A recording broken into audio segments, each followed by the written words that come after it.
City Chapters Podcast. I'm your host, Bobby J. Today's chapter is Dan Dvorak. This is my big dog from Black Label Brewing. Dan is the co-founder of Black Label Brewing Company, aka BLBC, alongside Steve Wells. Their brewery is located in the Saranac Commons, right off Main Ave. And co-owners alongside Dan and Steve are my friends Josh Foxe and Prince Leonard. Shout out those boys. They're such a great crew. If you know of Black Label, all four of them are just awesome to be around, fun dudes. And I've been doing business with them for quite a long time, since I think initially around when you guys opened, right? I started doing some of your merchandise. Yeah, and that's how we all met. Then we went away from you for a little bit and then came back. Like in one order, and you realized to never cheat on me again. Exactly. Yeah, I'm the best in bed. So oh, for sure. Yep. That's why we keep coming back now. Yeah, no. So I've been doing Black Label Brewing's merchandise for quite a long time, and through that, me and Dan have fostered a friendship and a awesome relationship. Dan is just always good energy. Well, thank you. I try to put a little light out there. We need some people that can do that in this world, and I like to smile. So yeah, you do.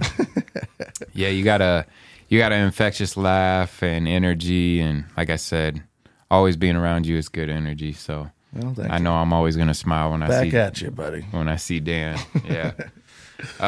So tell us about BLBC, Black Label Brewing Company, and why you and Steve started it.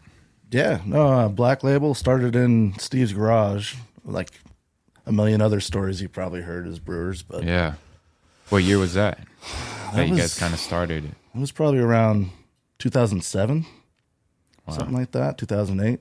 Mm-hmm. And we both have kids that are around the same age, so it just gave us an excuse to let them run around the backyard and let us drink beer and make beer, Mm-hmm. And then that became more of an obsession over the years, and we started doing weddings and just different parties for people and stuff like that. And a friend of ours, Jeremy Hansen, told us at the time he had a restaurant called St downtown here. I don't know if you've been there at all, but it's really good. Mm-hmm. But he told us if we can legally sell the beer to him, then he'd sell it at his restaurant. So then that kind of sent us down this wormhole of, okay, we're going to start a brewery. And nice. You have that mindset, it'll happen, and luckily for us, it did. We got lucky. But it was probably a good 7-8 year process, just getting the build out and from business the garage plan. to the actual brewery. Mm-hmm. So just through that time, you guys are making beer in the garage. People start drinking it, liking it, getting more requests naturally that way. Asking where they can get it. Yeah. And then you guys kind of just built up a business out of that. So it's a good way to, I think, start, just the natural demand increases the demand for an actual business. So you already had kind of proof in the pudding that what you guys were making was going to work. So your first client was Sante's then? It was, yeah. Yeah, Sante was our first client, and then we had at one point, we had about 15 accounts, but we kind of dialed it back down just to sell in the tap room. Just bringing it to the tap room. COVID and all that and everything else kind of ruined the account side of things. So we're slowly getting back to that. Yeah. And you guys found your tap room brewery spot was always in the Saranac Commons? Yeah. It's always been there, right? Yep. Yeah. It was the garage before that. How did you guys find the Saranac Commons as being the place you selected? Well, going back to Jeremy with Sante, he was starting Common Crumb Bakery in the Commons and invited us to be a part of it, which was pretty sweet. Oh, okay. He introduced us to Jim Sheehan, that owns this building also. And again, we just gave him some beers and pitched our idea, and they liked it. So we're blessed to be brought on board just like that. It was kind of, I remember Steven and I thinking it was kind of strange at the time because they didn't really know us, but they, from day one, just backed what we were doing and really cultivated the whole seed of Black Label Brewing Company from right there, which is pretty awesome because he helped not only Jim Sheehan helped not only just start this little small business incubator down there, but really gave us a start too. So Yeah. it's pretty awesome. Yeah, I mean, the Saranac Commons is a really cool space. How it was laid out with the bottles that hang in the middle underneath the light, the ceiling.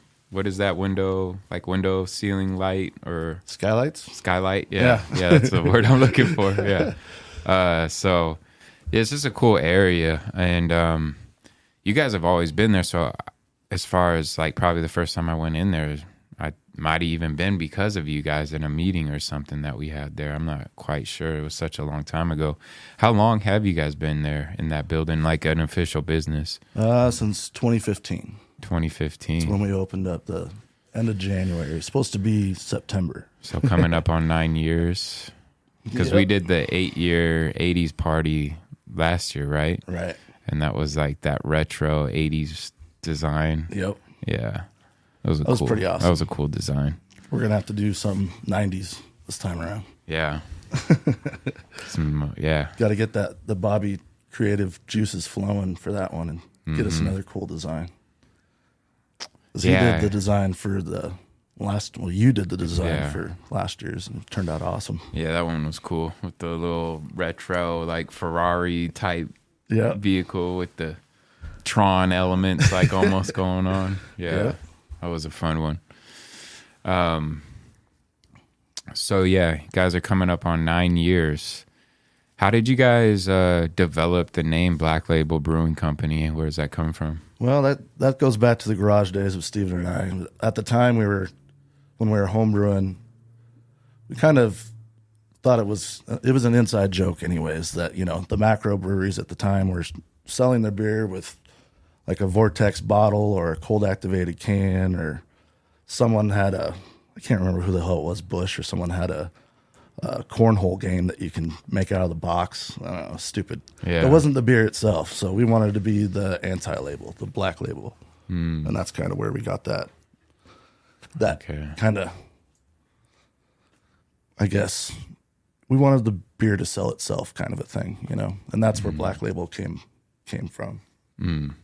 So is that kind of like a saying in a way, like not like a corporate, or we're just not, the beer itself sells itself kind of thing. That was the idea. We're not doing like big marketing or any of these kinds of things, these promo plays necessarily. Which, of course, unfortunately in business, you kind of have to do some of that. But yeah. But the essence is like anti-corporate almost. Like corporate beer. Yeah. Yeah. Yeah. I mean, our thought was always, if the beer is good, then that should sell it. Yeah. Shouldn't need a whole marketing scheme behind it and all this other stuff. Yeah. Yeah, I think great product can sell itself, of course. But it's sometimes like, how do you get people to know about the great product too, right? Right. But word of mouth goes a long ways.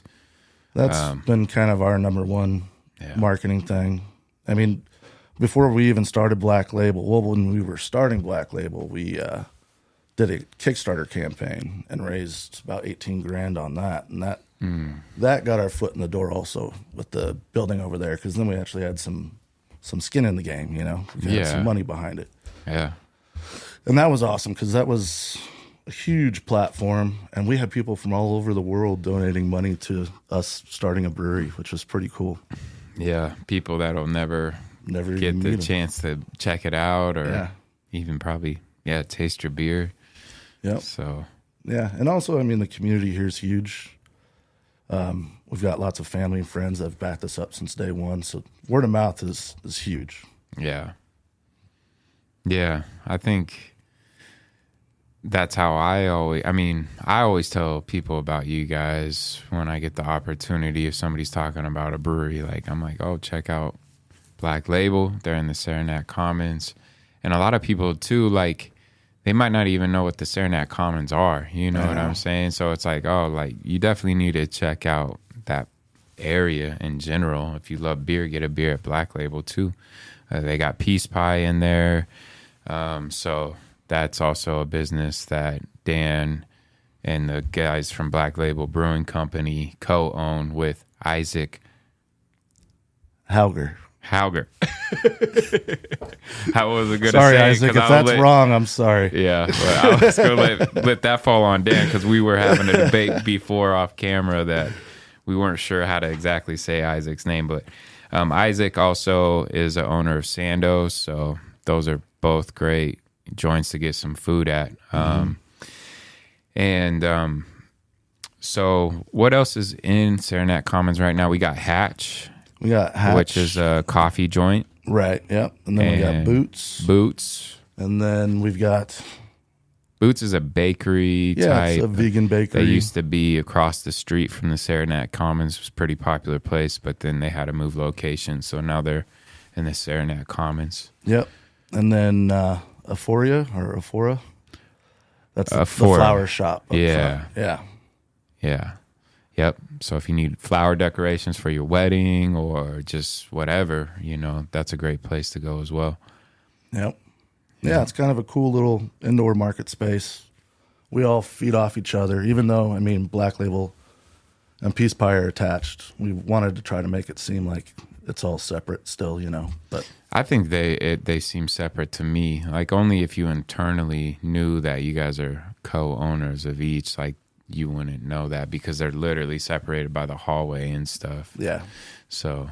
Yeah. And that was kind of the vibe of the whole building when Jim Sheehan started, was a small business incubator, just people that wanted to start something small like the coffee shop and Common Crumb, originally the bakery. And then there was also a Mediterranean spot that was in there at the beginning. And it really was awesome. Stella's was in there for a while. Yeah, Stella's was in there for a little bit. I can't lie. I miss Stella's. I do too. They had some, oh my goodness, their sandwiches, bombies, their Nashville hot. Man, those sandwiches are so good. Yeah, I know. Where are they now? Are they? I think they're, what is that? Are they by Hunt? Is that what I heard? Yeah. Okay. So I need to make my way back over there. Yeah. And get me a Nashville hot sandwich from them because they are so good. I remember one time I got one, and they're pretty big sandwiches. They're not. That's a good chicken breast on there. And I was like, yeah, I need another one. It was so good. I was just like, because I love like spicy chicken and stuff. So I miss their burgers too. They had some damn good smash burgers. Yeah. Tony and the guys over there do a great job. Yeah, definitely do. So what do you think has been like one of the biggest like blessings that you've seen for your location being in the Saranac Commons? Like what makes that unique in your perspective? Well, honestly, over the years, we've gotten a really good following, a lot of loyal customers that, especially during COVID, really helped us get through that whole scenario. On top of that, the landlord that we have, Jim Sheehan, he's amazing. The whole team behind him, they've been a blessing this whole time. They've really helped us. That's why we're still here today, is because of them. So, yeah, I don't know. It's a beautiful building, and it's different. It's something different than I haven't seen in a lot of places. We all try to work together. We all feed off of each other.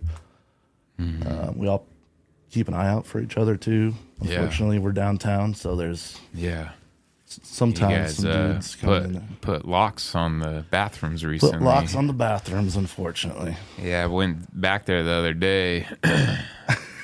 And to be honest, I was just stopping through just to use the bathroom. So, but these are my people. I go in there all the time. So I was like, I went back there. I was like, should have been like, nope, customers only, sir. I know. I didn't want to let you know I was just going in and out. But unfortunately, we've had. It makes sense though. Yeah. Yeah. And honestly, typically in there, you don't really see any. I've never really seen a lot of. I'm not there 24/7 though, so I probably maybe don't see it all, of course, right?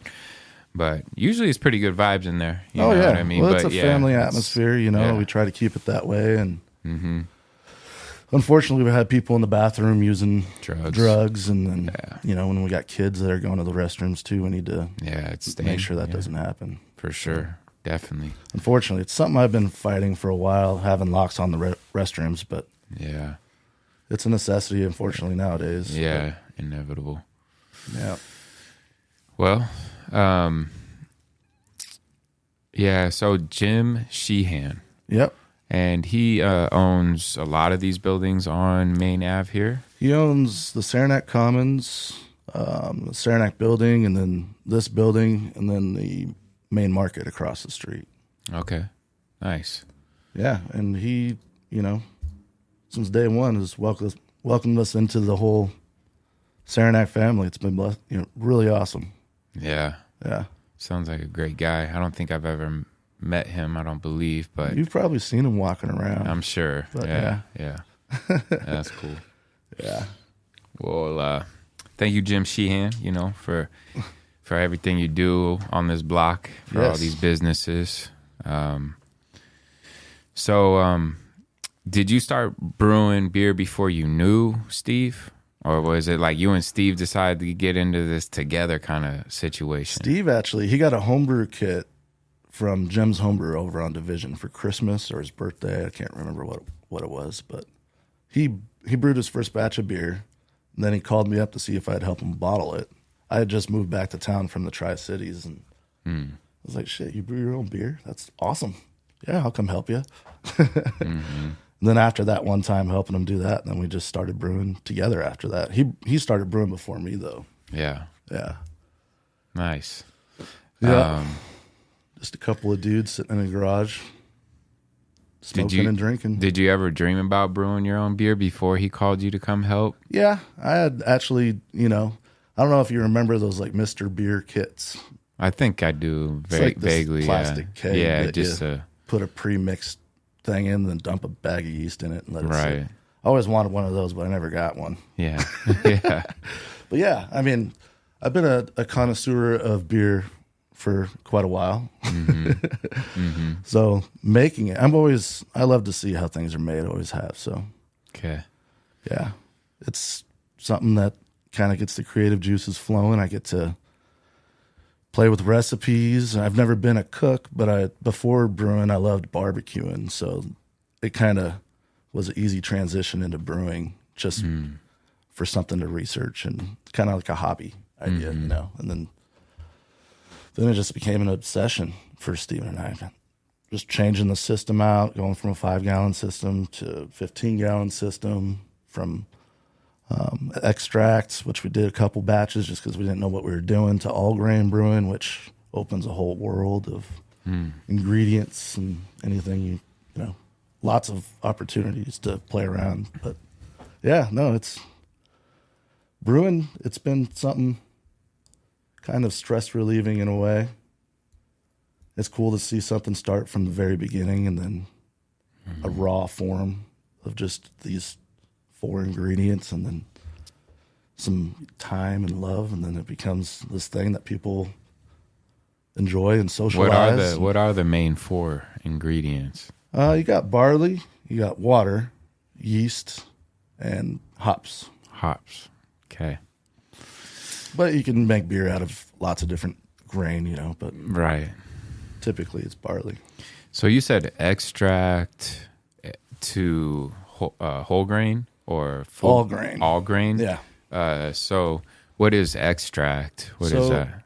So basically, when you're brewing or making an all grain beer, you're steeping a bunch of barley, wheat, whatever kind of cereal grain you're using, and you're making what's called wort, which is just a sugar like barley tea.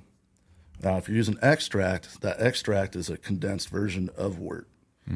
So basically, you're taking all the work out of it and just Putting it dumping in. a thing of syrup in a kettle, and it's the easier way of doing it, especially if you're starting out. But Yeah. all grain, So it's the full process to go the all grain route. Right, Extract is just an extract of the all grains already prepped for you. Yep. That you just go ahead and when make some shortcuts. And when we brewed those first couple beers, we were like, okay, this jug of extract syrup, is pretty expensive. How can we figure out how to make this cheaper? So then that's how we got into all grain. And I mean, to truly brew a consistent beer with a lot of flavor. I think it has to come from just the grain itself, not going with anything that's already been condensed or any kind of extract. We've never really played with all that much, especially nowadays. We don't use it at all. Mm-hmm. I like to make a lot of my ingredients myself as far as purees and stuff like that, but we stay away from the extract side of things. Yeah. You're real men. That's right. We brew real beer. That's right. Yeah. What's your favorite process of brewing beer other than, drinking the beer? Obviously that's the great part, right? But That's during the quality process, control. what point of it all is it deciding like the recipe to try something new? What's the most exciting part of the process for you? Honestly, yeah, writing the recipe is a lot of fun because you get to do a lot of research, and I didn't go to school for this, so Yeah. you kind of go off of trial and error, a lot of trial and error, and then research the style of beer that you're trying to make. Mm-hmm. And that's fun. My favorite part, though, is probably just the brewing of the beer, mashing in. Yeah. Once that hot water hits that malt, it just smells amazing. Mm. Same with adding the hops. That's my probably favorite part. Yeah. Just smells great, especially when we're doing a fresh hop, because then it's like being in the middle of a hop field. It's amazing. So you take like dried hops versus fresh hop or something? Is that? Well, yeah, throughout the year, fresh hops you can only get during harvest season, because to be fresh, it's got to be plucked right off the the vine. Right. And then we use dry hops all the rest of the year. That's just pelletized, so they can stay longer in storage. Mm-hmm. And it works a little better on the brewing side. So you're not using whole leaf hops; you're using pellets instead. So they processed the hops down to looks like a rabbit pellet basically, but just makes it a lot easier for us to play with. Yeah. Where do you guys source your hops, barleys, all grains? Yeah, we go through a couple different sources for grain. We go Country Malt is a place out of Vancouver. They're all over the country, but we do get some of our malt through them because they do some organic malts. And primarily that's what we like to use is organic malt. Okay. But most of it, honestly, base malt wise, we get from Link, which is a malting company out in the valley here. Mm-hmm. And they're pretty cool. They started out as just being the link between the farmer and like a school or something, so that the farmer's food can be served at lunch or whatever. Mm-hmm. And they wanted to start doing the same thing with grain for breweries and beer. So they ended up doing that, and it's pretty sweet. It's out in the valley. A lot of our grain, it's cool. We know the farmer. That's what I was trying to get to. It. Local source. Yeah. Joseph's Granary down in Colfax. They're awesome. That's Cool. where we get a lot of the barley, but also most of the wheat we get is from them. So that's out in the Palouse, right? On Yep. the way to Pullman. Just north of Colfax. Nice. And then hops wise, we spot hops. So what that means is we kind of find whatever hop we need at the time from a few different sources, but most of them, one's kind of North Oregon, like Willamette Valley area. Okay. Most of them though are Moxie, Washington, which is It's like outside of Yakima. Yeah. Yeah. I only know because I used to date a girl from Moxie, and her grandpa was a big hop farmer out there. Oh yeah. The Fiscus is. I mean, back in the day, I guess he was like making a lot of hops on his farm and stuff. And they sold, I think, through time, they sold a lot of that land off, and he retired. And I don't think anybody really picked up the business like it was at one point. None of his sons or anything. But Roy Farms is where we've used some. In fact, the fresh hop that we got right now, we just drove down there and snagged them, and then drove back the same day and threw them in a kettle and brewed it up. It's good. It's the Strataverse because it's Strata hops. Ooh.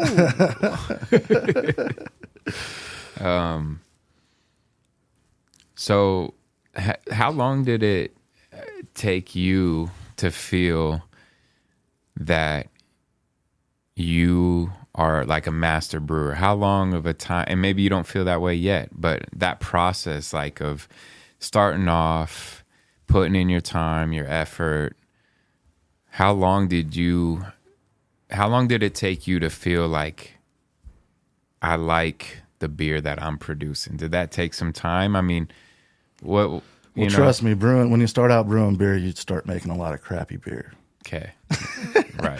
And as any home brewer or, even commercial brewers, you learn from your mistakes. And that's, I mean, I've always hated the term master brewer. Yeah.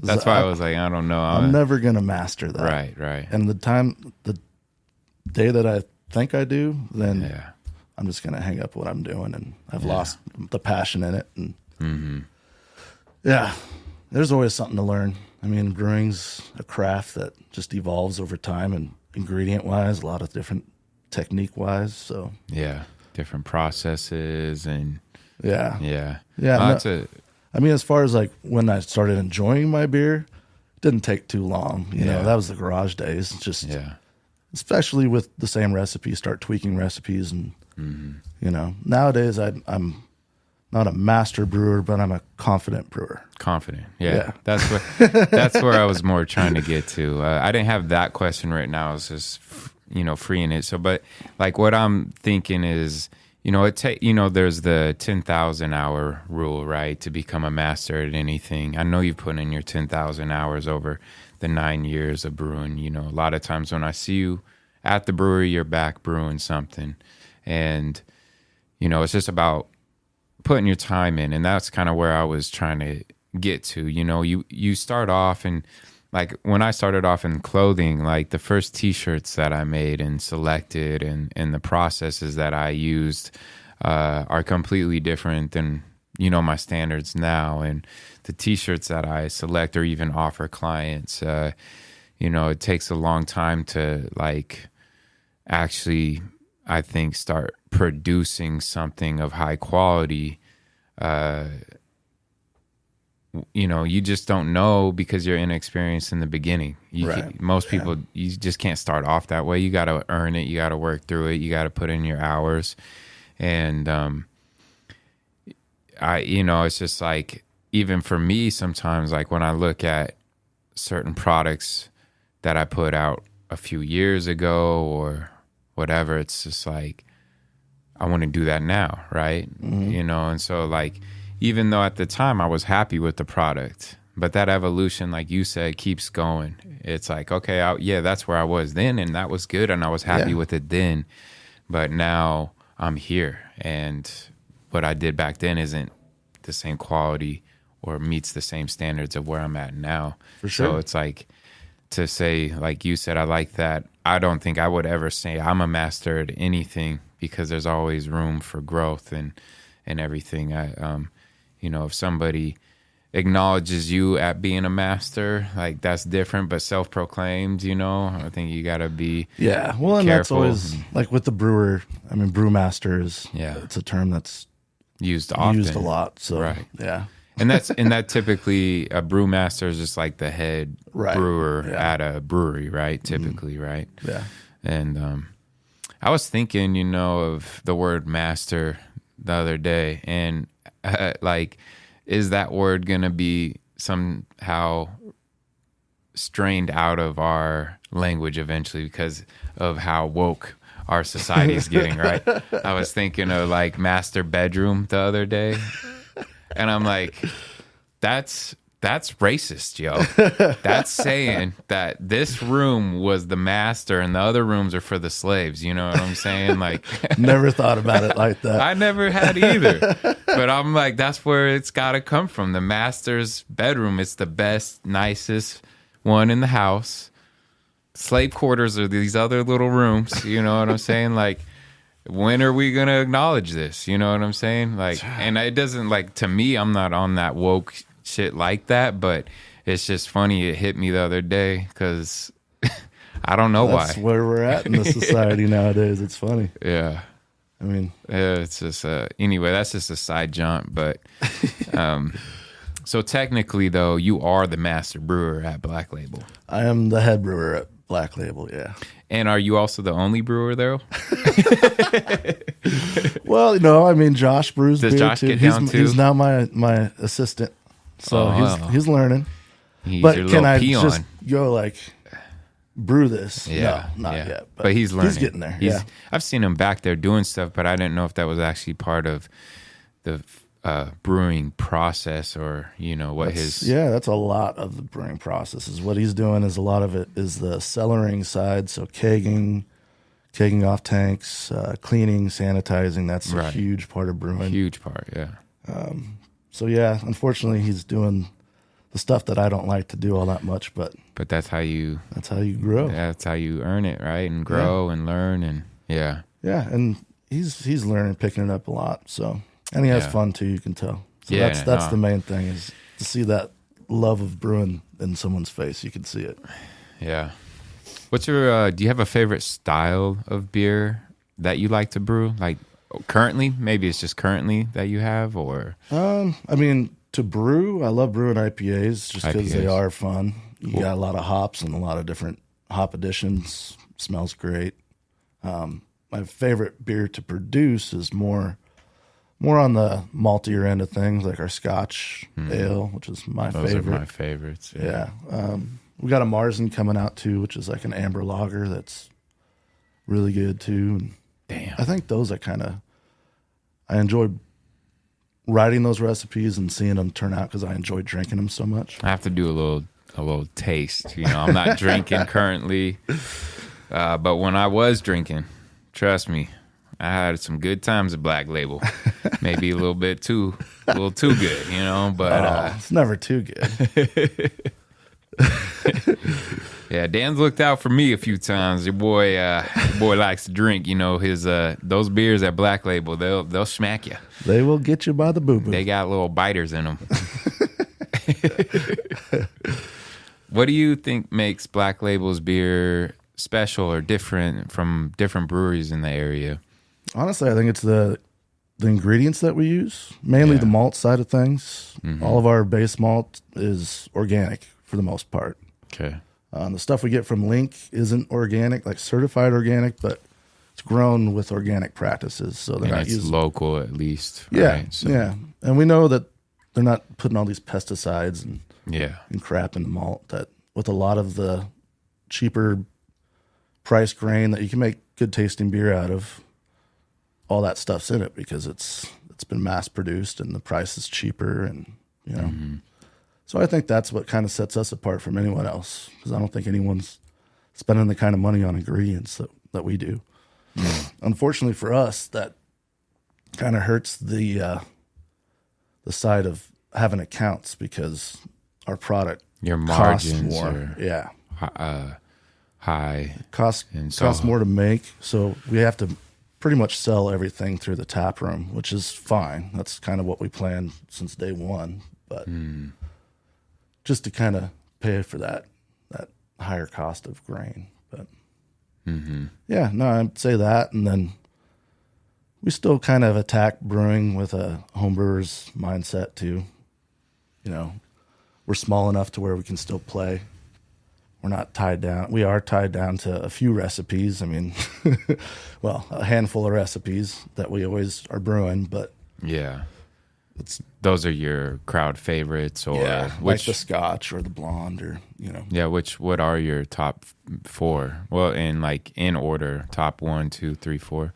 I would say the top seller, it's probably our honey blonde. Yeah, that's a good one. And I like that one. It's nice, light. Yeah. Yeah. And then our IPA, of course. Right now it's the Summer Slam. We brought that back this summer. It's been in the past the Tropical Thunder. Yeah. People love that. Yep, I've had that one. It's got real thunder in it. Yeah, and then we've got our espresso stout. We do with Thomas Hammer's Brazilian roast. We cold brew some coffee and blend it with a chocolate oatmeal stout. What was the name of that one? The espresso stout. Espresso stout. Okay. Yeah, and then probably the Scotch right below that. Yeah. So that'll be the 4. Scotch was probably my favorite. I love Scotch beers, so I love ambers. You Yeah. guys don't always have an amber on, but the ones that I've had have always been good. There was like, what was your one of your ambers recently, or over the last few years that you've had? There was one on and off quite a bit. Yeah, the Mountain High Amber. Okay, It's a little. High. It's not like a. It's an amber lager, so it's a little drier of an amber, and we also kind of not hop it up heavy, but we hop it. That's why it's Mountain High, because we use Cascade hops in it. So, and we were having fun at the time of making that. So that's been our staple amber that we've had throughout the years, just off and on. But the amber side we change up quite a bit too, because like I said, we got the Marzen coming, which is an Oktoberfest. A little late on that one, but that's kind of typical for Black Label too. Yeah. Do you you guys have entered competitions? You guys have got some awards, right? We've got some like Brewfest awards. Yeah. We've never really. I mean, we did turn some of our beer in for. I can't remember what it is. The Brewers Something. competition and Yeah. out of Oregon somewhere or something like that. But and that was fun. It was just expensive, To and we be got in some it great and all feedback that. and all Yeah. that. But it was just like Not really, but you're the guys' vibe trying to yeah, gain we don't care about golds and all medals, that. man. Yeah. Yeah. We care about if you want another beer. Right. Does that taste good? Yeah. Good. All right. Yeah. And that seems to be, more your guys' vibe for sure, now that I think about that. But for some reason, I thought you guys had, I don't know, some Brewfest award or something. Yeah, no, we've won. So there was, what was it, Bacon Bourbon and Brews out at Feltz Field this last year. I didn't go, but I wish I did. It sounds like an awesome Brewfest. But we won first place with the Burgundy Scotch, won first on that, along with our Heffy. Two of them were the fan favorites. Yeah, the Burgundy Scotch. Yeah. It's our tribute to one of the best anchormen on the planet. That's right. likes Scotch, down my belly. Yeah. Yeah, and then the other award we got was from Cabin Fever. It's another brew fest down in,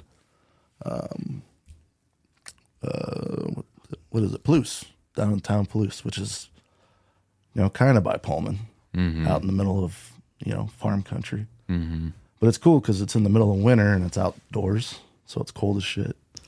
And On the tundra. yeah. And they got bonfires all over the place, and you just sit around a bonfire with a stranger and drink a beer. That sounds pretty cool. Yeah. Yeah. Yeah, we won that one with our Boozy Paloozy, which was Boozy Paloozy.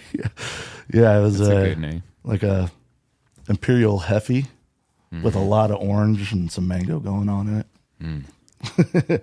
It was good, but it was around 11.5%. So that one will get you by the boo boo real quick too. Do you your beers typically range higher in alcohol content than normal, right? Well, some of them do. I mean, we got a lot of beers that range from like right Pretty now average to- 4.2% up to 12.5%. So it just kind of depends.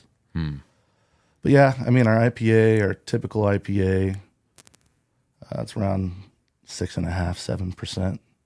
So it's a little higher, but I probably have heard before, but how do you determine the alcohol content in a beer? How do you get it to be higher, lower? Is it based on the sugar content is where you get all your alcohol from. Okay. So when you're writing the recipe, you start with a base malt, kind of like baking a bread, right? You start with base flour, and that's where you're getting all your sugars for that yeast to eat up. So, so you start with that, and then what was the question again, Bobby? Yeah, how do you determine alcohol content in a beer? Yeah. So we'll take The mic, just lean back a little bit. So we'll take a hydrometer reading, and what that is just kind of it's a tool that brewers use that measures the viscosity of is that the beer. the floating thing? Yeah, it looks like a thermometer floating in Yeah, a. like a little bob thermometer. Yep. Yeah. And the more sugar that's got, the higher it's going to float. Okay. So we'll take a reading right when we brew the beer, finish brewing the beer, and that's called final gravity. So that'll be the original gravity reading. And we take that reading, and then after we pitch yeast, and that yeast's eating all the sugar, then that little thermometer thing kind of sinks a little lower. And then once we get to final gravity, then we take that final reading and the original reading, do a little math and figure it out. And that gives us our exact alcohol percentage. So, but is there a way like, how do you determine in the recipe, like, oh, last time it was 11%. I want it to be 12% this next time. What's the secret in that? Well, there's a couple ways you can do it. Well, there's a few ways you can do it, actually. Yeah. But mainly, the easiest would be just adding more of that base malt. In the beginning, right? Right. Yeah. It has to be in the very beginning because you're adding more sugars. Right. Okay. That makes sense. Other way is once it's in primary fermentation, which means that the yeast has just started to eat everything up real strong. You can throw some more sugar in there if you want, like honey or dextrose, which is like corn sugar, or different ingredients that'll boost that alcohol percentage up. Or we're not supposed to do this because we're a brewery. As official brewers, you cannot do this thing that you're about to tell us. And we don't do this. To be clear. But you could take your keg of beer and freeze it. Oh. And then all that water, a lot of the water that's in the beer will freeze. And then that concentrate that you got in there, just siphon that out, and that's going to be like... So it separates the water out, and then you just suck the water out or pour whatever? And yeah, the beer that's not frozen out. So you get a thicker, more alcohol, because alcohol doesn't really freeze if it's a high percentage, though. It's got to be a big beer to be able to do that. But that's interesting. It's a form of distillation. That's why we can't do it. Yeah. What, hypothetically... Hypothetically, what does that beer taste like? It depends on what beer you start with. It's just a lot thicker. It would be a lot thicker. So hypothetically, if you were to take, let's say, like our barley wine, which right now sits at 11%, but again, it's got to be a big beer so it doesn't just freeze. Then you take that barley wine, freeze it, and then take the spear of the keg out and siphon that beer into another keg and carb it up a little more or not. And I don't know what the percentage is. I mean, it'd probably go from 11 to 13, 14%. It's like a moonshine beer. Yeah. Dang. Malt liquor. Oh. No, I don't know. I don't know if that's how they make it. I was like, is that where that comes from? Huh. Yeah. That's cool. I'm like, this is a good education for me, and I think anybody else that, maybe doesn't know a whole lot about breweries, kind of cool. So yeast is like a microorganism, right? Correct, yeah. And so the process of you adding the yeast with the malts, right? That's what happens? The yeast goes with the malts or the barleys or the all grains? So we do a process called mashing. So we'll take the crushed barley, add hot water to it, let it steep for a certain amount of time, and then we drain out the liquid from that. Okay. And we leave the barley behind. So we got what's called a mash tun that has a false bottom. So it's like a big coffee filter, basically. Yeah. And we filter all the wort at that time. That's what it is barley, sugar, tea, water. We take that, and then that's when we pitch the yeast in. We'll chill it back down to, so it doesn't kill the yeast off. We'll chill it down to like 80 degrees typically, and then pitch the yeast. And then depending on what yeast we're using, if we're doing a lager or an ale, we ferment at different temperatures and all that. But yeah, the yeast is a microorganism that eats that sugar that we create. Okay. And essentially it off gases, farts out some CO2, and releases alcohol. And we harvest the alcohol, and unfortunately, we're so small we can't harvest the CO2, which would be nice, but we don't have that technology quite yet for our scale, anyways. So that would capturing the CO2. What would be the benefit of that? Well, we use a lot of CO2 in the brew house just in pushing beer from one tank to the next. Okay. Just pushing the beer from the keg to the faucet, CO2. Okay.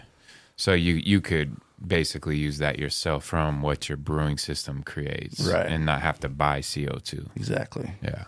We kind of do in the brewing process. I mean, when it's almost done fermenting, we'll shut the tank completely off. It's called bunging the tank.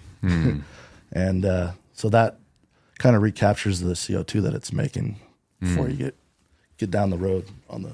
So the yeast eats the sugars and it off gases CO2, but during that process, it creates alcohol from it.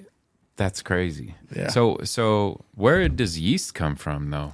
What is yeast? I don't even. It's floating around the room right now. Is it really? We can make our own, city chapters yeast if you want. Whoa.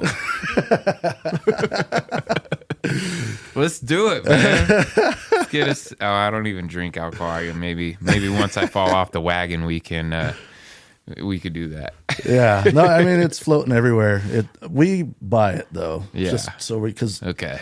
You're not. We're not getting it from no one's beard or something like that. There are beers that have been made that way, but that's pretty wild. So I mean, that's one of the ingredients in brewing beer that no one really thinks about too much is the yeast, and that's kind of the biggest ingredient because without it, you don't eat. That's where you get all your flavor, your alcohol. So you buy it from a yeast factory? I mean, what? Yep. Okay.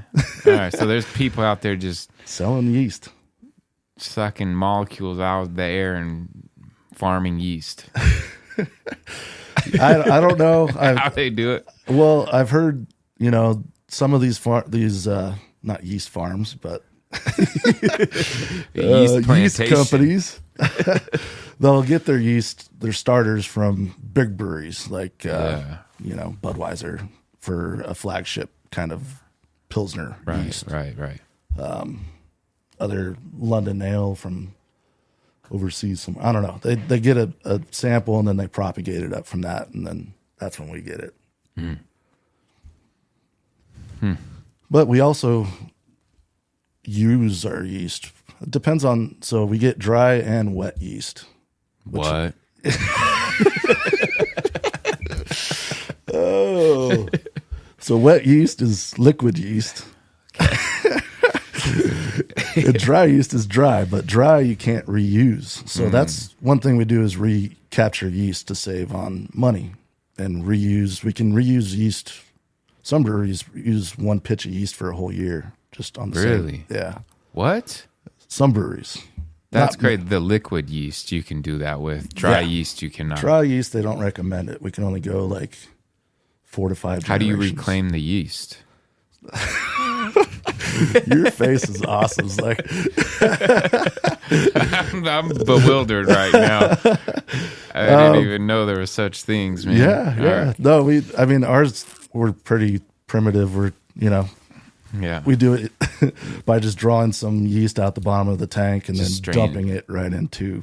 Okay, the new beer. You can like when you strain everything out, like the yeast is kind of left, and you just get it back out. Yeah, because when the yeast is done doing its thing, it all kind of drops to the bottom. And then you dump out that dead yeast, and when you start getting some nice, frothy, beautiful looking yeast, then you capture it in I'd use a growler or something, something sanitized and clean, and then dump. So it stays alive during the whole process of it eating, and there's still. Does the yeast change in its composition after it's eaten a few times? That's why they say only to do it for so many generations. But they're also trying to sell you yeast too. Right, of course. Huh. Yeah. So, because a pitch of yeast for what we do, it's a 4-barrel batch, so it's like $200 for liquid yeast. For dry yeast, it's around $100, so it's a little less. Yeah. But some of our beers, we have to use liquid yeast because that's what we started. That's what I was going to ask. Why would you use liquid versus dry? Are there certain beer types or all grain types that you have to use liquid versus? No. Honestly, it's cost. Cost is the Yeah. only big factor. Yep. Okay. Yeah. I mean, liquid, you've got a lot more variety of yeast to choose from. Or the dry yeast is kind of coming a long way too. They're getting a lot more varieties out there. But I mean, yeast is kind of, think of it like weed strands. There's a ton of weed strands out there, right? Right. There's a ton of yeast strands out there too. So it's just kind of. And does the different yeast, like we're going off on a yeast conversation. Yeah. Yeast. But I find this interesting. So why do you use different kinds of yeast strands? Is it flavor profiles? Exactly, yeah. Okay. Flavor profiles, alcohol tolerancy. Some yeast strands will only go up to a certain alcohol percentage before it dies. Okay. It can only eat so much before it can't exhausted. Handle that much of a high alcohol environment, I guess. So some yeasts are not alcoholics. Correct. They tap out early. Yep, they die pretty early. You want the strong Viking yeast. Depends on what you're going for, man. The Valhalla yeast. That's what you want. Yeah. Oh, that's cool. That's very interesting. I didn't realize there was like different strands of yeast and types, and it's cool learning and hearing you talk about this whole process of brewing, because this is kind of like a little class for me, and I think a lot of other people could find this interesting. I love nerding out with people on beer brewing. So is there any other cool insights we should know about the brewing process that you find fascinating? Not really. Covered it all. I mean, honestly, the one thing that we've kind of been surprised with the whole starting a brewery thing is just the community and the people that we've now, they're customers, but they're awesome friends. I mean, you make our merch, but you're an awesome friend. We sat and bullshitted many times. Many times. Yeah. But that's been the thing that kind of surprised me the most, was that these people actually, one, like my beer, two, actually want to pay money for it. And then three, they want to hang out and just want to hang out. Yeah. So I'm going to add in my perspective of, the beer and why you guys have been successful. I think it's you personally. Like, I think you are such a staple there. Without you, I don't know how Black Label works. You're like the spokesperson, while you're on the podcast. You're just that, you're that guy there. You know what I mean? Josh is too. Josh is very friendly. They're all friendly, good people. But there's something about your charisma and you being in the tap room all the time that makes it very special. You know what I'm saying? And I think that goes a long ways into why you have such a loyal customer base there, is because of your way of approaching relationships, friendships, approaching customers, making them feel welcomed, and almost like you're just very welcoming. And that, for any establishment in the service industry, is huge. And I think a lot of places really do not take that into consideration. They're so focused on aesthetics. They're focused on the beer itself, or whatever their product may be, or whatever their serving is.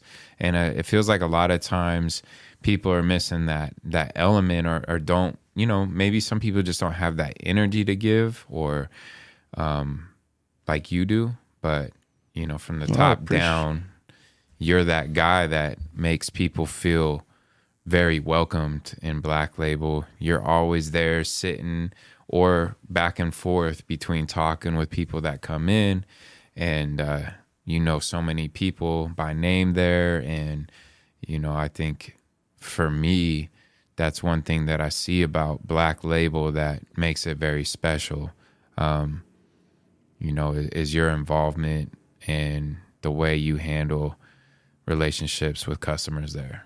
It's very good. Well, thank you, Bob. You're gonna make me cry, man. Yes, this is my plan. Yeah, no, I mean, I appreciate that, but yeah, Yeah, those other 3 guys, without them, I wouldn't be able to do what I do. no you doubt. know. You They each are have the pillars of Right. Black. We all have our little spots, you know. and I love all of them, but you're on here now, so I'm speaking to you. So all the boys know I love them, but and you each all bring a different element, and that's what makes a great business is when you have different individuals that thrive in different areas, you know, and so. Which we can talk about, you know. Steve, he's more financial wizard of the business, right? Yeah, You're the brewer. He's a brewer too, though. That Does should he be- get down in there he sometimes? Does. He can. Yeah. He can definitely. I can say here, brew whatever, and he can brew it just fine. Right. He started with it, but Yeah. that's not typically what he's doing so much anymore in the No, business, unfortunately, right? I mean, so the money side of business is the whole other side of things, right? Yeah. So he makes a lot more money doing his day job, so we just really can't afford him. That's Yeah. where it comes down to. Yeah. And he does, he's an electrician, No, he's a a pipe fitter. plumber. Not a plumber. Oops, Pipe my fitter. bad, Steve. My bad. But yeah, no, he's got a great Pipe career fitter. going on. You know, Yeah. he doesn't mind doing it, but Yeah. he really wants to get back to doing this. I know he does, but Yeah. yeah, he's another brewer, Okay. not master, but brewer. Yeah. To be clear. No. No. But yeah, no, and then Foxy, you know, he does a lot of the marketing for us that we do, which is all just social media, really. Well, yeah, we do a little bit of other stuff, but not really, just through our mug club. But Yeah. and then Prince, he's just kind of the all around everything guy, man. He's pretty awesome. He's another spokesperson for sure. I mean, Oh, that, yeah. that dude's Yeah. out there shaking hands and kissing babies and Oh, he's everywhere. Yeah. how Black Label has some sort of a, you know, person out there, because Yeah. all of us have young families at home, wives Right. that want us to get home. So it's like Yeah. Yeah. we never get to go out and hang out at the breweries like Prince does. So Yeah. it's nice that he's able to, Yeah. Definitely. which we need to try to do more of, so we can, you know, check in on the rest of our friends around the area. And Yeah, it's difficult to balance running your business and all the things that it takes, and then, you know, family stuff and getting out to other events and supporting other people. It takes a lot of energy and time, and so I understand. I mean, I struggle with that myself, you know, just like, God, I need to be more out in the community, you know. So I understand the challenge there. Well, it does take a lot out of you, you know, to constantly be on point and wanting to do that kind of stuff. But, you know, during COVID, I really found that I enjoy that shit. I never really thought I did. And then when it all just disappeared, it was like, where's the people at the bar? I can't talk, you know. Yeah. Yeah. I mean, my favorite show growing up was Cheers. So I wanted something like that in my life, and I have it now. So Yeah. when all of a sudden it disappeared, it was like, Yeah. A little can't depressing. talk to anybody. Yeah. Yeah. So it made me realize that I actually do love that side of it. So that was kind of a eye opener for me. I think COVID was for a lot of people. Yeah. I hope so. Yeah. I hope it was for everybody in different ways, you know. It's a bad dream, you know. Like we all went through that vortex.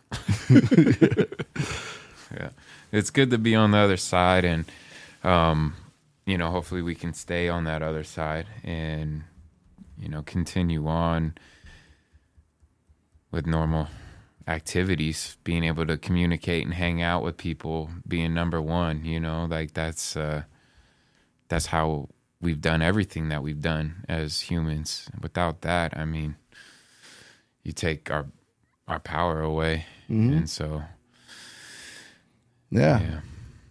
Kind of like I said at the very beginning, just be that light out there Yeah. Be a person that can give a hug to somebody if they need it, you know? Because trust me, there's days where I've needed it. And I've got such a amazing group of friends and family around me that I'm very blessed in life. Yeah.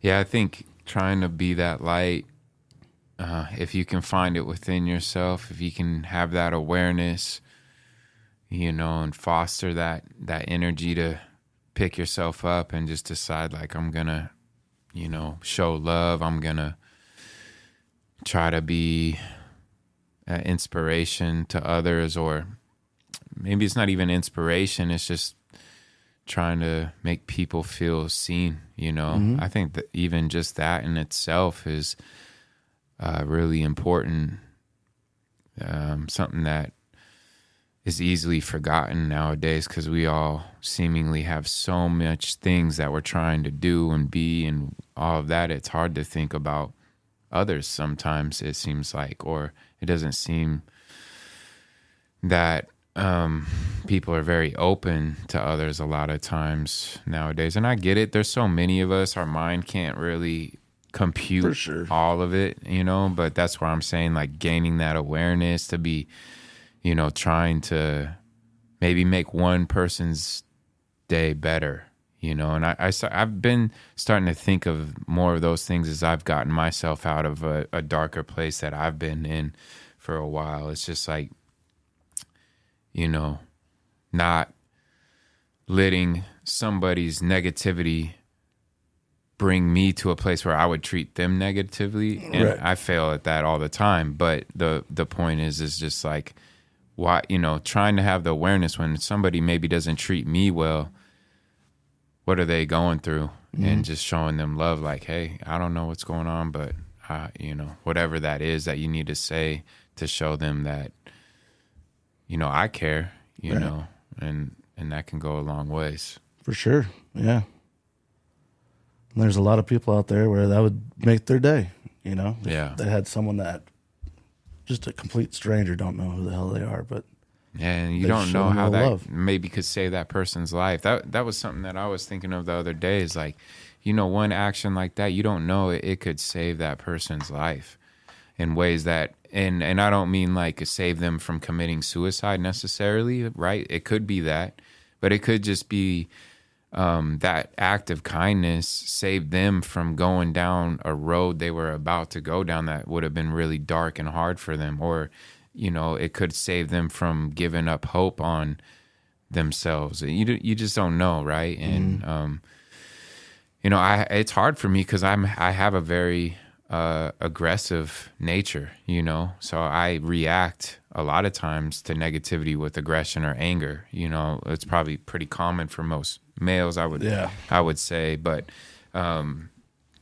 you know, trying to hone that in and not control my reaction, but just think of my reaction, or, you know, think of how I'm going to react before I react. Like, that's the key, right? And that's a hard thing to learn. Very difficult. And can you ever master that? I don't really think that's possible, but I think if you can start catching it more often than you don't, then you are in a good standing, right? Yeah. As a man. So yeah, I guess we're churning towards more personal development talk and these kinds of things, which you know, I like to dive into. So where do you think, like, your loving, caring, big bear personality came from? Shit. For me personally, it was family, you know. I mean, yeah. I was when I was younger, family holidays were always awesome. My grandparents, I was lucky enough to have 3 different sets of grandparents. One I wasn't biologically tied to, but they treated me like I was. I mean, I was blessed just to be around a lot of love growing up.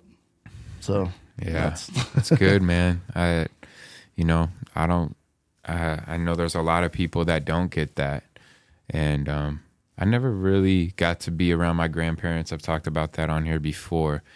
I only really knew one grandparent, and you know, I have fond memories of her, but she was gone by the time I was like 7. You know, so they're very faint memories, and I remember a lot of love from her and her in the kitchen and stuff like that, and so you know, and I'm glad that I at least had that experience with that grandparent, because you know, at least I have some memory of that. Right. Yeah.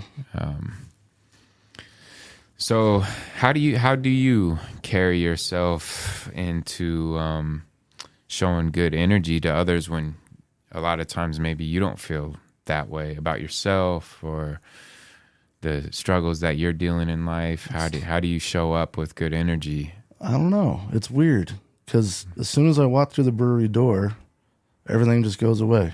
It's not really a job. I retired almost 10 years ago now. I can actually say that. Yeah. And I don't know. Do you think that you feel a internal, like, not responsibility, but just like it's just in you to when you get around others, like you're not going to put negativity on others? So like you kind of just step up into, like, when you get into a certain environment, it's like, okay, this kind of stuff can't be brought into here, into this space. I definitely try. And my wife can attest. I do a really crappy job of at home. Well, home's different work. than the, yeah. But yeah, I mean, always. I don't know. I mean, you don't want to be a person that just walks around all day pissed and just spreading negative shit. And I've been that person. Yeah. I was that person for a while, and I try not to go back to that. It's a constant thing, just kind of being mindful of where your mental state is at the moment, and whether you got to take a minute, breathe. It's huge. I can't lie. I have to be honest here. I was fuming mad prior to this podcast. I'm sure you guys sensed it a little bit when I came in. I was upset. I was stressed and I was upset. I ran a little late to this podcast. There was other elements of this morning that got to me, you know, and I was reacting with anger. You know, I was getting angry, but I was like, all right, I know what's happening. I know this anger is trying to take control, and I have a podcast that I need to do. I need to bring good energy into that podcast. I need to, you know, not allow this anger to affect what I'm going to come to accomplish in this podcast.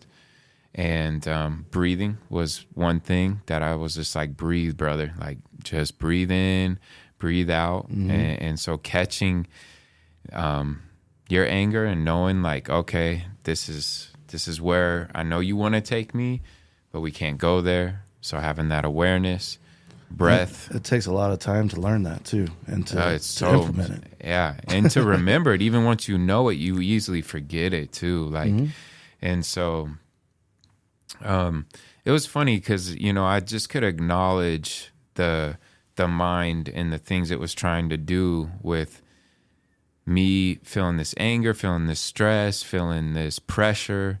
And basically, you know, it was just like me getting back control of my mind, saying like, no, like we're not doing this. Like you're, you know, you can feel like sometimes like something's trying to, from the outside is trying to prevent you from you getting to where you need to get to or accomplish what you need to accomplish. I don't know how true that is or not, but I definitely do know the mind plays tricks on you, and it tries to create dramas and you know, it tries to get control of where it wants you to be, you know. And so that deep breath, getting that blood flowing in, that oxygen in the blood, and just getting back to a place where I'm like, no, like, and in my mind, like getting back to a place where I'm like, I'm coming into this podcast, good energy. I'm going to still crush it. I'm not going to let these negative emotions ruin a great time and a great conversation with Dan. Yeah. And I'd say it's going pretty good. You know, I love the energy of this talk that we're having. Too, man. So, I just I like talking about these things, especially with people that I admire, because and I love the podcast and having conversations with people that I have known for a while, because through these conversations, you kind of start realizing certain things you might not realize about them in just day-to-day interactions. When we get into these deeper conversations, it just kind of unveils certain characteristics that you really admire about a person. And, like I said, once again, I got to acknowledge the fact, like I said, you being in that tap room all the time and the energy that you bring is really special, and you are a great friend, a great brother. You always give a hug. You always smile. Even during some of the hardest times that I've seen you go through recently, you still fostered good energy and hugs and different things. All right, now I'm crying. And you succeeded, damn it. Yeah, and it's so easy to get jaded in life. It's so easy to feel jaded. It's and so people like you, it's important, man, because it goes, like I said, it goes a long ways.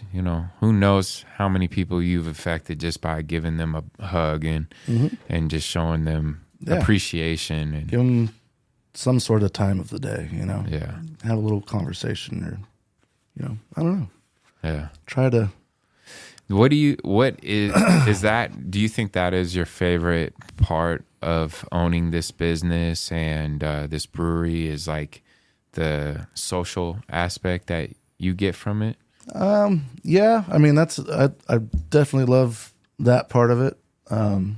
Also, really, for Steven and I started this company, we wanted to do a lot for the community, and we've behind the scenes done a lot of stuff for the community, and that's always been gratifying. I mean, we just finished an auction dinner actually this last weekend, and we raised almost $3,000 for the Isaac Foundation, and it was awesome just to see someone that would come into an auction situation, spend that kind of money for just a dinner and making a beer with me. Yeah. It's pretty humbling. And it's great that we are able to do stuff like that, because that's what Steven and I kind of founded this business on, was one, making a great experience for someone coming into the tap room, a great beer, but also trying to give love to our community around us in whatever ways we can afford to. That's the other part. But yeah, I mean, that's been, I think, the most gratifying thing for me, is just knowing that Steven and I are doing what we kind of set out to do. Yeah. That's great, man. Yeah. Actualized your dream. Exactly. And I get to live it every day. And you retired 10 years ago. Yeah. So you've what have you learned, or how have you learned to handle challenges that come along with running your own brewery? Man, how have I learned to handle them? Yeah. I guess just, you can get stressed and pissed about stuff, but at the end of the day, you got to get stuff done. So I don't know. I've always been able to handle high stress situations, but also I've, in recent years, have leaned on things quite a bit, like alcohol, marijuana, a lot of stuff that now I'm trying to dial back quite a bit. Just need to. Yeah. But I don't know. Just when stuff comes up as a business owner, you just have to fix it. There's no rhyme or reason. You just do what you have to do. If any stress comes up, it's something that you just got to push that away and just get the problem at hand fixed, and then breathe. Yeah, breathe. I don't know. Trust me, being, as a small business owner, I mean, it's a roller coaster ride of financial and a lot of different stress. But do you think having your partners as a big help in you guys being able to push through all the different challenges you guys meet, like having the support of each other? For sure. Yeah. I'd say, I mean, that's probably is number one. One of the main reasons why we've been able to succeed for going on 9 years now is, you know, we can lean on each other. And Stephen Foxe and I have known each other since junior high school. So wow, we really know each other. So, yeah. which is good and bad at times, but Yeah. you know, without those three guys, there's no way in hell I could do what we're doing. Mm-hmm. Yeah, I think that's a really essential part in business, having great partners, because I have none, and it's really hard to do this kind of stuff all by yourself, you know. Well, I have to shout out Brennan. Brennan is in a way a partner of mine now. You know, he helps me with this podcast, and so, you know, without him, I don't think I'd be doing this. And I wouldn't, it would be a lot more stressful. That's for damn sure if I was doing it. So having You're doing a great job, by the way. Thank you. I appreciate it. And Brennan makes that possible, you know, so I can't overlook that but in like the day-to-day trenches, like of me just building my own brand, like he has his brand, we have mine, we're coinciding them, and we come together on this common means via podcast. But, you know, outside of that, I know he relates because he's on his own with Spokane. We talk about this. It's really hard when you don't have any direct partners in the trenches day in, day out. Yeah. You know, it's just, it gets to a place like, where do you find it deep within yourself? Because I'm the kind of person, if I have a partner, I'm going to show up for them. Because I can't be the weak link in a relationship or a friendship or anything like that. But when it comes to me for myself, I don't know if I really care as much as I do about how I care when I'm with my friends, right? And it's kind of like the analogy of when you work out with a friend versus when you work out by yourself. When you work out with a friend, you're going to step up. You both are going to work out and get a harder workout, a deeper workout in than you will by yourself. Now, there might be some days and times where you're in beast mode by yourself and you're just going ham in the gym. But more likely than not, like, you're going to need somebody else to help you dig a little deeper, to get that extra rep in, to help you actually push up that extra rep. Like, they physically need to help you get it because by yourself you can't do that. Yeah. So there's just elements of having partners, like you said, being able to lean on each other that are really special. And I hope, you know, eventually that I can build a team around myself. But, you know, there's a lot of challenges that I had to face within myself to get myself right, to feel that I could be that right business partner for somebody or the right leader in my companies. And I think I've reached that plateau now. And so now it's just about finding the right team eventually. But yeah, no, it's been huge for me personally. Yeah. To have, you know, Steven, especially when we started this thing, to have him help with, so I wasn't doing all the paperwork. We just split it all up. Like, hey, I'm going to do that. Okay, you do this kind of, and yeah, you know, we delegated tasks, so we're not all having to do just. And there's an accountability factor, right? That comes with that. Like, hey, we both said we were going to do these things. Right. The accountability factor with yourself can vary. It's easy to, for sure, you know, like, I'll do that tomorrow. Yeah, it's easy with yourself to do that. It's not as easy when you have partners that you told you were going to do something. When you tell yourself, like, we all have that, you know, thing with our mind that's like, yeah, well, you know. Oh, yeah. You know, and that's where it takes ultimate self-discipline, you know, to be a single lone wolf in business. For sure. Yeah, and I mean, I don't have that discipline. I can tell you right now. Yeah, I have to ask myself if I do at times, you know. Yeah.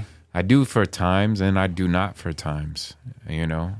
It's hard to maintain it all by yourself, is I think what I'm really trying to say. For sure. Yeah. You know? So anyway, focus back on you. That's why I asked that question, because I deal with this and I like asking these questions with people that have partners, their thought process on it and how important it is. No, I feel sorry for those guys because they have to work with me. Yeah. Because I'm not the most organized, on time. Yeah. I live on island time. So my wife doesn't like that either. Trust me. I'm horrible with that stuff, but yeah. I got their back. I know they got mine. That's what's awesome. Yeah. Because not only business too in life, because they are my best friends also. So there's that part. So. Yeah, it's cool. It's cool to be able to build a successful business with your best friends. It really is. Yeah. Well, I think that we've covered most of my questions here. So one of the things we wanted to do, though, was shout out Peace Pie again. This is a pizza joint that you own in the Saranac Commons, right next to their brewery. Isaac Hooger? Oh, Isaac, you're gonna kill me, man. I think it's Isaac Hauger. I could be. I'm sorry, Isaac. We love you, Isaac. I've just never had to say your last name before, so. But yeah, no. And trust me, Black Label owns, part of Peace Pie, but so does Isaac, and Isaac is the lifeblood of Peace Pie. He did everything over there. We were just the taste testers, and we try to help out in any way we can with other stuff. But he knows how to whip up some good food. Yeah, and I haven't been to Sandoz yet. It's on my list to do, but I've only heard amazing things about there as well. Yeah, which that's off of Maple. I believe so. Yeah, Maple. Before Maxwell, I think. Yep. If you're headed south on Maple, which I guess you can only, right? Yeah. Yep. At least, yeah. So anyway, look out for Sandoz and look out for Peace Pie. Come get your pizza. They do extremely large pizzas. New York style. New York style. So if you get a full-size pizza from them, you're going to need at least a pickup truck or some kind of van to fit it in your car. That's right. We wanted the wow factor. I think we got it. Not meant for a Geo Metro. Nope, won't fit.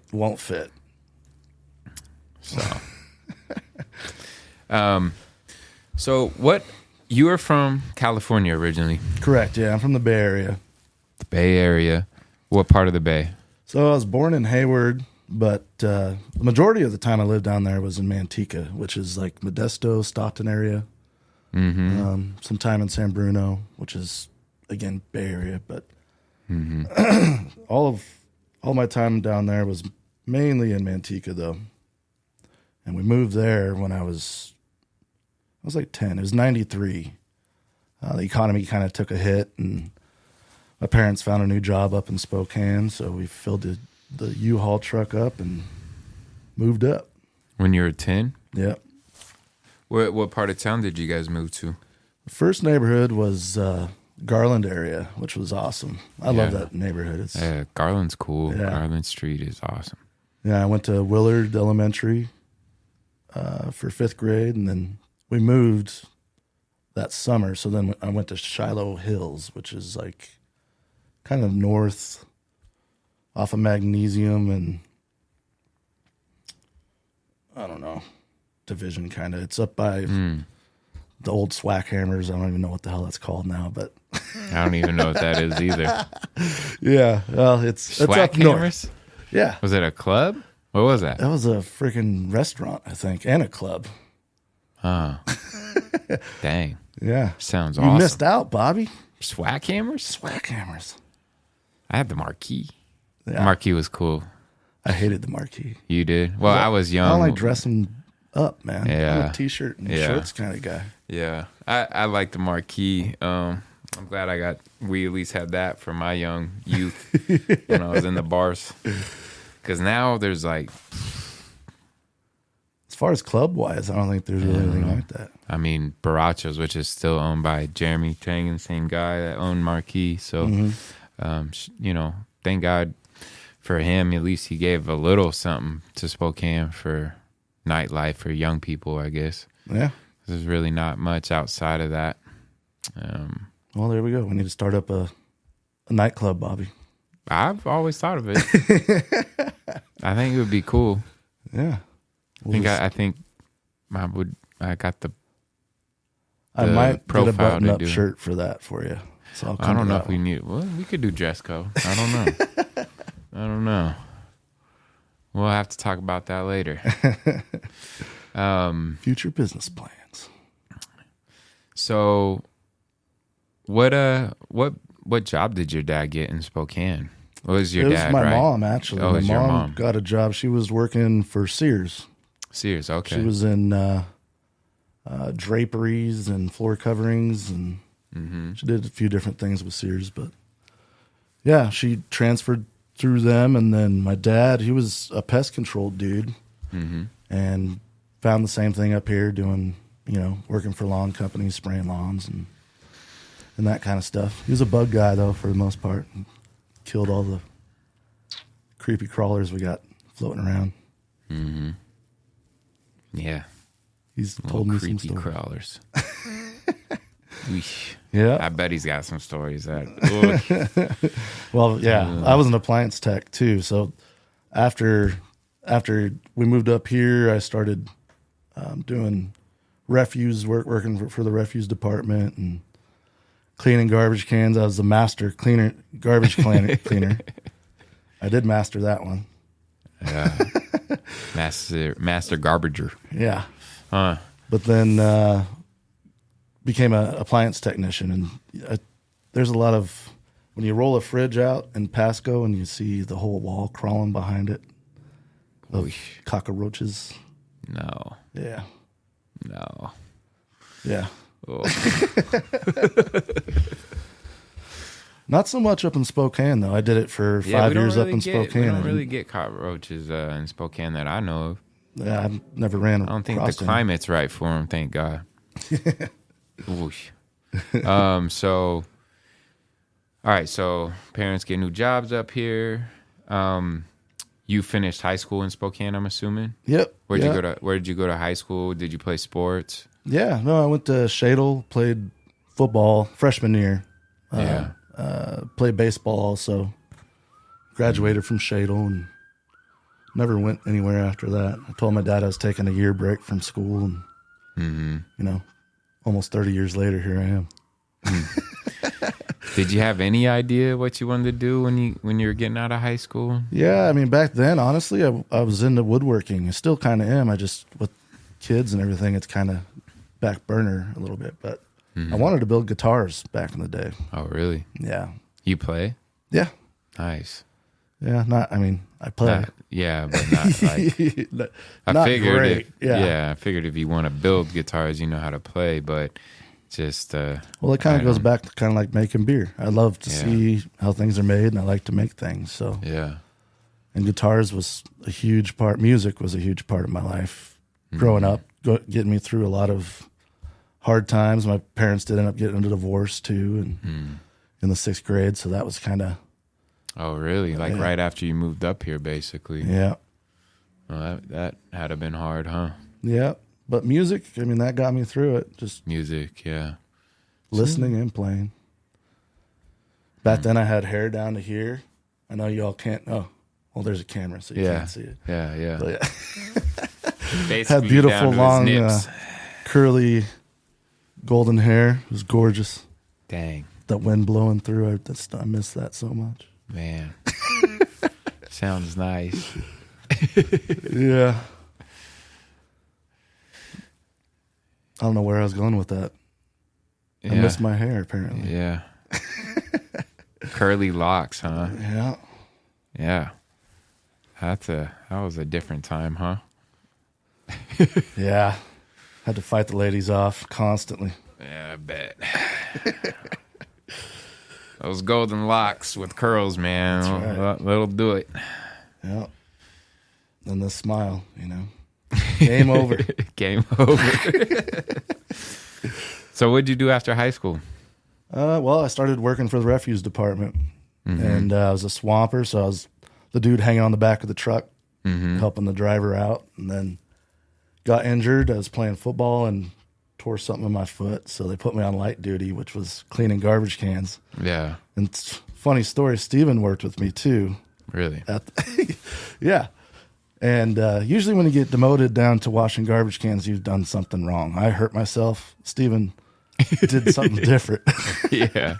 He was working on one of the recycling trucks, where they had the bins on the side and the thing goes and dumps. Well, he went to go and dump it, but didn't realize the truck was really close to a garage. And he lifted the roof right off the garage. So then they sent him down to light duty after that. So Steven and I were professional garbage can washers for the summer. And this was in Spokane? Yeah. Okay. Yeah, for the refuse department. Yeah. And then I met Kelly, my current wife, and she got a job down in the Tri-Cities. So I followed her down there and did a bunch of different stuff, but got a job at an appliance store, sold appliances, and I was the delivery guy. That was fun. Delivered lots of appliances, and then one day they were looking for a new technician, so I became the shop tech. Just sat in the shop all day fixing things, and I'm a tinkerer too, So I did that for a while, and then we moved back to Spokane. Once Kelly got pregnant, we just got married. So we moved back up here because we have family and get back home. Yeah. And then right when that happened is when Steve asked if I can help him bottle that first batch of beer. And then there we go. Yeah. That's how we got here. Yeah. Okay. Sweet. Yeah, I just wanted to get the little backstory. Do you think there were any lessons that you've gained growing up in your younger years that are skill sets that are very important to your success in business and who you are as a person today? We talked about, good energy, being happy, treating others well, which you gained from your family. What about work ethic? Work ethic, I've always been taught to be a hard worker, get your work done, don't complain. I was in construction for a little bit too, so that fosters that. Yeah. But yeah, I don't know. My parents both always wanted me to be just a good person and, treat people as you'd want to be treated. Right. And, hardworking, I guess, just came, I don't want to say it came natural, but yeah, I've always wanted to do something to make some money. So even as a young kid living in California, we used to collect almonds because we lived by an almond orchard. So any of the almonds that would hit the ground, we'd throw in the Red Ryder truck or wagon, then go to my buddy's house and shell all the almonds and then bag them up and then sell them to all the people around the neighborhood. Oh, nice. Then I had a paper route after that. I've always, I don't know, working was always something that I wanted to do, I guess. Get that little jangle in your pocket, get some money. Get some money. That way I can get my super soaker or whatever the hell it was at that time, Yeah. Young hustler. I feel like that's a Bay thing, though. People from the Bay, they're hustlers all around. So, all right, cool. Well, I think we've covered a good majority. Is there anything else you want to share about Black Label Brewing and anything you guys maybe have coming up or events that you guys do there? Or? Yeah, we do got a Halloween party coming up on the 28th. That'll be fun. Costume party, so bring your best costume and win something. I don't know what we're gonna do yet, but yeah. And then we'll have a Christmas party, of course, too. We're gonna have live music that night. I'm not sure exactly the date. We're still trying to figure that out, but that'll be fun. B Radicals will be playing, and We'll have Dirty Santa here, Yeah. which is AKA Is that you? No, it's Brian. He's one of our mug clubbers, one of our loyal customers. He's the Dirty Santa for us. That's awesome. Well, you guys do have a space to like kind of host events and things. So Yeah. Shout out that. Yeah, I've seen you guys do music and you guys play a lot of sports there. You have a big projection screen that you play football games on and things Football, like that. Soccer A lot, stuff. yeah. So they got a cool little space there. If anybody's looking to do kind of a small niche kind of event, Yeah. it's a good space to do it.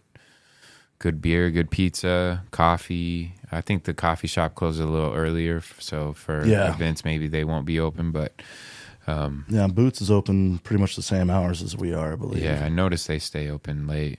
Yeah. So Yeah, come on down. come on down. Enjoy one of life's cheaper luxuries, Black Label beer. Yeah, Black Label beer.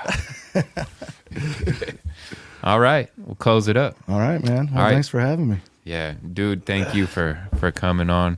Anytime.